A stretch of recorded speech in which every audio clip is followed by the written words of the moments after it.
If you, by the way, my manager says that I talk too much on stage. He's not here today though, so I'm gonna talk.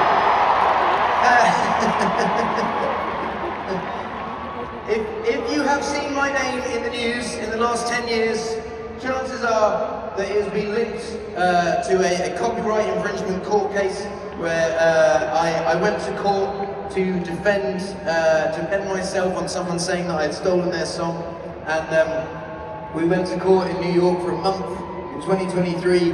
We sat there for a month, we heard both sides of the arguments, the jury went away, deliberated, came back, decided that I won the court case, and then that was that. But my sort of view on what court and lawyers and all that sort of stuff was, when I was a teenager, I just thought it was like Judge Judy. Do you know what I mean? That you go, I'm gonna sue you, and then like a week later you're in court and there's someone that just wags their finger at you and then you get sorted. That ain't it.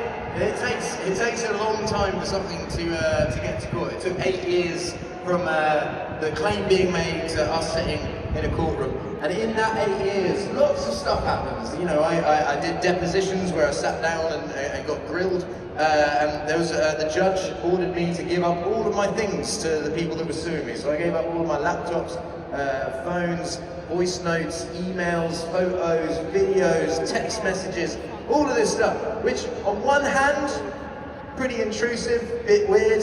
On the other hand, kind of nostalgic. I got to be honest, I found things on all of those, hard drives and everything that I'd forgotten about. Demos of Perfect, demos of the A-Team. I found an email from Elton John in 2010 telling me that he liked my music, stuff like this, like really, really nostalgic stuff. But I found in the process, in a box, this like Tupperware, like plastic box, I found a phone. It was my last phone that I used, and it was from 2015. And I switched on this phone and it was like going into a time machine. The very first text message was from my friend Jamal, who Eyes Closed is about, who died in 2022. And I don't know if people do this when people in their life pass away, but if you find text messages and you find yourself scrolling up, it proper spins you out. People, someone that you can't speak to anymore, but you're reading all these conversations. I scrolled all the way back to the top to where we first started texting as teenagers, like really like mad shit. The next set of text messages was a family member that I haven't spoken to in about 10 years. So that was mad, kind of reading all of those sort of exchanges. And then the next set, it's kind of funny, was an argument with an ex-girlfriend. But it was like mid-argument. So I'd obviously got mid-argument and gone, and just switched it off. And then not switched it back on for a long time. But anyway, I switched it back on and I was reading it. As a 35-year-old man, sort of reading it and just going, do you know what? You had it, Paul.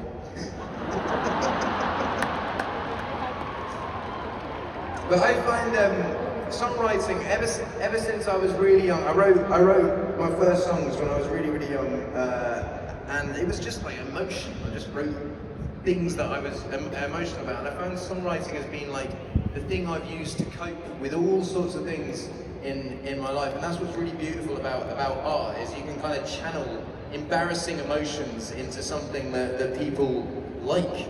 And I find that all my songs are extremities. They're all extreme moments of my life. Perfect is me being super in love.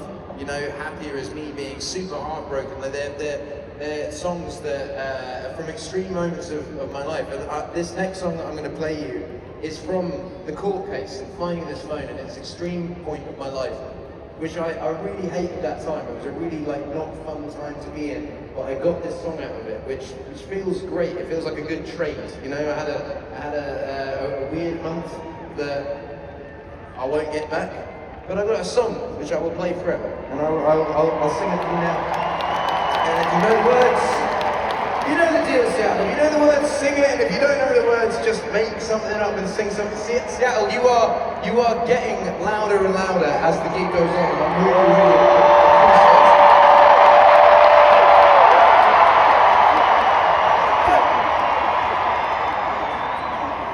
I found my old phone today in a box that I had hidden away. Nostalgia trying to lead me astray. out and right some wrong. I charged the battery again. Combinations with my passport and chain. Opened up and saw familiar names. Now I wonder where they are. Conversations with my dead friend. Messages from all my exes. I kinda think that this was best left. They're in the past where it belongs. I feel an overwhelming sadness. Of all the friends I do not have left. Seeing how my family has fractured. Growing up and moving on. I found my own phone today. Arguments that I tried to keep having. The ones who love me, I just pushed them away. I couldn't tell the difference from the reason. My close hands still hold some mates.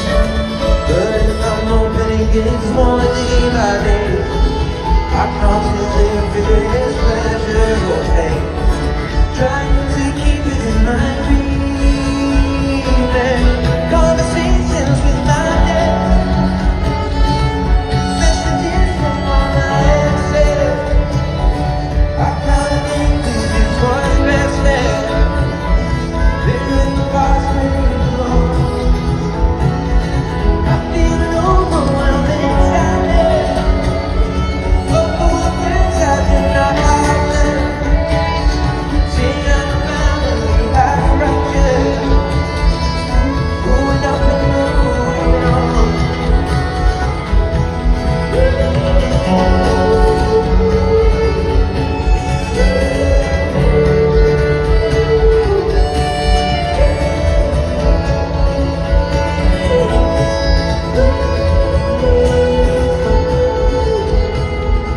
I found my old phone today. So full of love, yet so full of hate. I put it back inside there from whence it came. Nothing good will come from regret. Conversations with my dead friend. Messages from all my exes. I kinda think that this was best left. They're in the past where it belongs.